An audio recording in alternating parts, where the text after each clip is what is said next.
Is it at all possible for endless generosity and largesse, unending fortune and treasures, not to want an eternal land of bliss, and a permanent place of banquet, and permanent needy guests within it, and to regard it sufficient to have this ephemeral world and the ephemeral guests within it?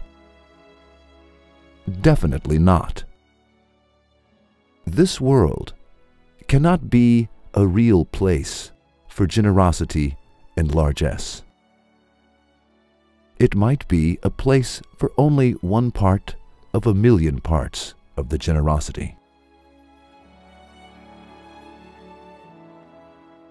This situation proves that there must be a permanent land where the generosity that is too big for this world will be manifest fully, and there must be permanent guests in that permanent land, and there are.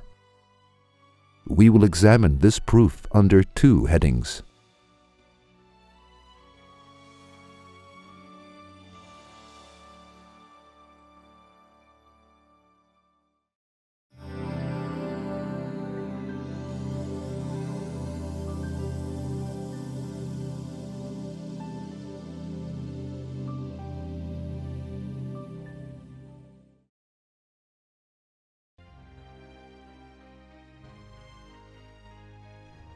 A person who looks at this realm carefully will see that an infinite generous hand operates in this realm.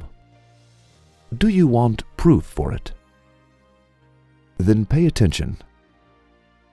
To decorate the earth with so many embroidered works of art, to make the sun a lamp and the moon a candle,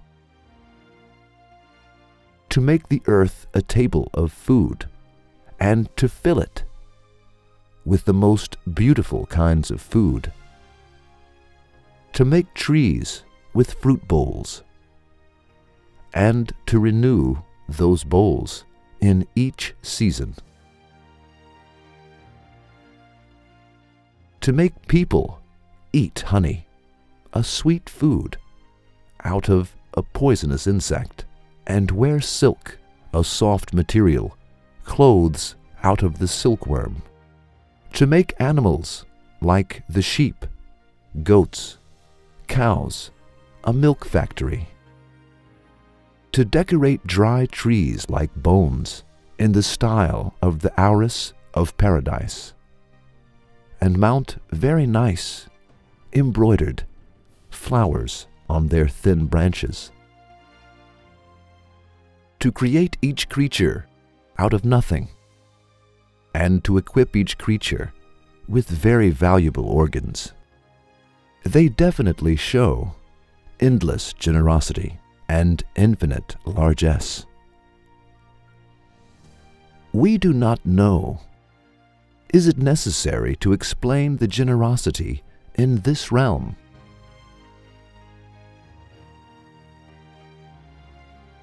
If man looks at himself only, not at the realm, and meditates the organs, devices, and feelings that he is equipped with, will he not approve that generosity and largesse? Then let us ask, who is the owner of this generosity and largesse? Who decorated the earth with embroidered works of art? Who made the sun a lamp and the moon a candle? Who made the earth a table of food and the spring a bunch of roses for this table? Who decorated the trees with flowers, fruits, and leaves? Who produces honey from a poisonous insect and silk from a handless insect?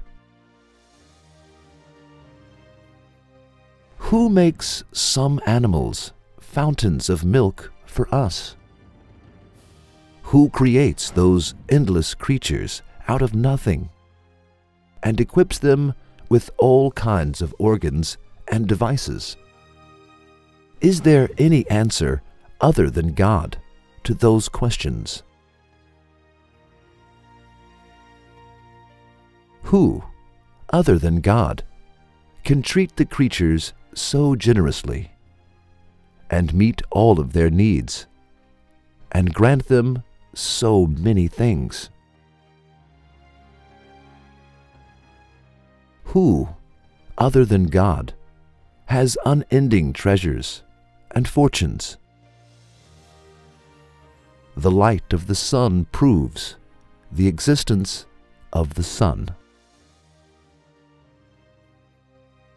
Similarly, that unmatched generosity and endless largesse shows us and proves the existence of the being who is Jawad, very generous, and Ghani, rich, and who is behind the curtain.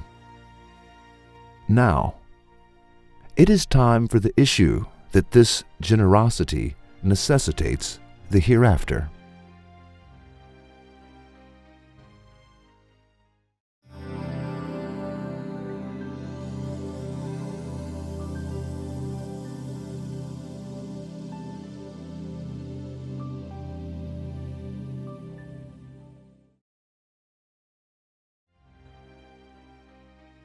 Such endless generosity and largesse, unending fortune and treasures and mercy want a permanent place of banquet and an eternal land of bliss that is permanent and desired and that contains everything.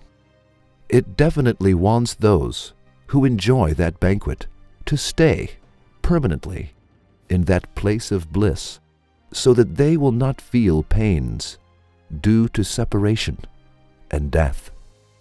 The cessation of pain is pleasurable, so too is the cessation of pleasure painful.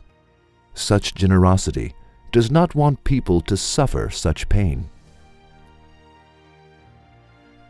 Therefore, endless generosity and unending treasures want an eternal paradise and eternal needy people.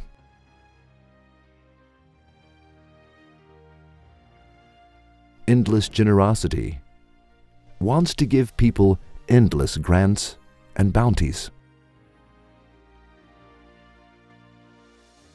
Endless grants and bounties want the continuation of the existence of the person who receives them. A small pleasure that lasts short and that gets bitter with death is not appropriate for the requirements of such generosity.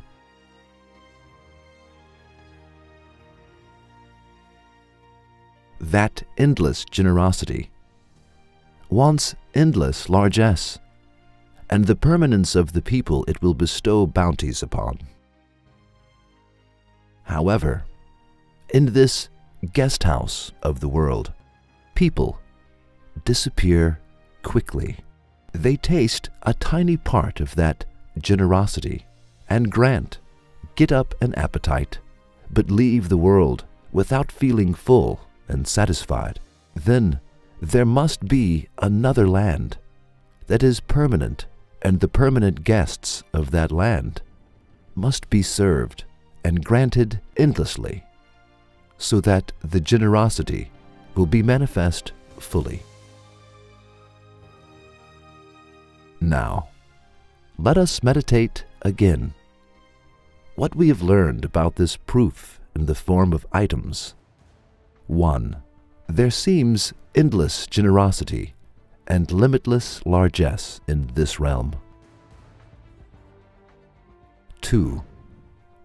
That endless generosity and largesse proves that there is a being, and his unending treasures behind the curtain. 3. Unending treasures and endless generosity want to bestow upon people limitlessly.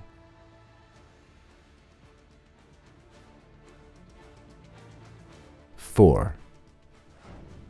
The guest house and the needy people within the guest house must continue to exist for the continuation of the endless bestowal.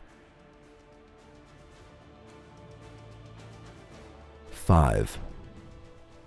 The world cannot be the guest house we are mentioning, because it is ephemeral, and the guests within it are ephemeral too. 6. Then there must be another land.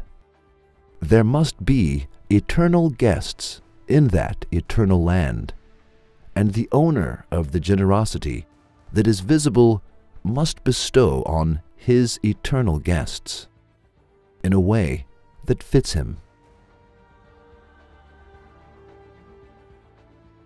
7. Then it can be said that to deny the hereafter can only be possible by denying God Almighty and His generosity. To deny God and His generosity can only be possible through closing the eyes and not seeing the generous treatment before our eyes, and through the mind denying what the eyes see, which is not possible for sane people. In short, the existence of the hereafter is as definite as the existence of the generosity. A person who cannot deny one cannot deny the other one either.